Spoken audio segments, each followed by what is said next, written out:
Menyaksikan Aceh hari ini dan saudara kita menuju ke informasi selanjutnya. Jumlah warga yang mengurus dokumen di Dinas Kependudukan Catatan Sipil Disduk Capil Kabupaten Aceh Jaya mengalami peningkatan. Meningkatnya jumlah warga untuk mengurus dokumen kependudukan selain karena libur lebaran, juga untuk berbagai kepentingan lainnya, salah satunya banyaknya remaja yang mengurus keperluan untuk pendaftaran anggota kepolisian.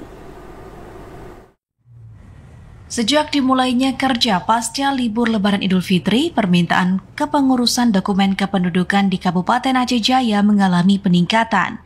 Sejauh ini, untuk jumlah warga yang mengurus dokumen, baik kepengurusan KTP elektronik maupun perubahan kartu keluarga, mencapai 70% dibandingkan sebelum Lebaran. Berdasarkan data yang didapatkan dari Disduk Capil pada Kamis kemarin, untuk jumlah warga wajib memiliki KTP di Aceh Jaya mencapai 70.090 orang yang sudah melakukan perekaman berjumlah 67.649 orang.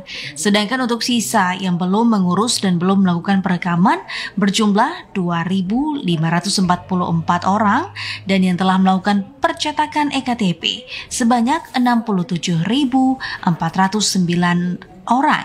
Kabid Pendaftaran Kependudukan Disduk Capil Aceh Jaya, Sri Andayani menyampaikan, yang mengurus dokumen kependudukan rata-rata adalah perekaman warga baru yang masuk wajib KTP atau yang usianya remaja untuk kebutuhan kepengurusan dokumen pendaftaran kepolisian dan lainnya. Di pelayanan waktu jam masuk kantor pertama itu hari Selasa.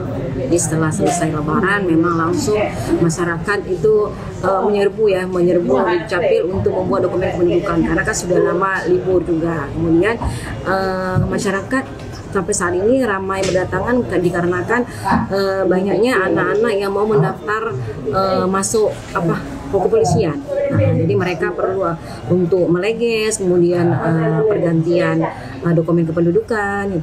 Kira-kira ada sekitar 70% dari hari biasa ya. Dikarenakan ini dari hari Selasa sampai hari Kamis ini memang alhamdulillah masyarakat masih ramai yang datang ke Dinas Capil untuk melakukan pembuatan dokumen kependudukan. Meski mengalami peningkatan untuk kepengurusan dokumen pasca Lebaran, namun hingga kini belum ada kendala yang dihadapi. Pihak Disduk Capil mengajak warga Kabupaten Aceh Jaya dapat segera melakukan perekaman KTP elektronik dan berbagai dokumen lainnya. Dari Aceh Jaya, Musliadi, TVRI melaporkan.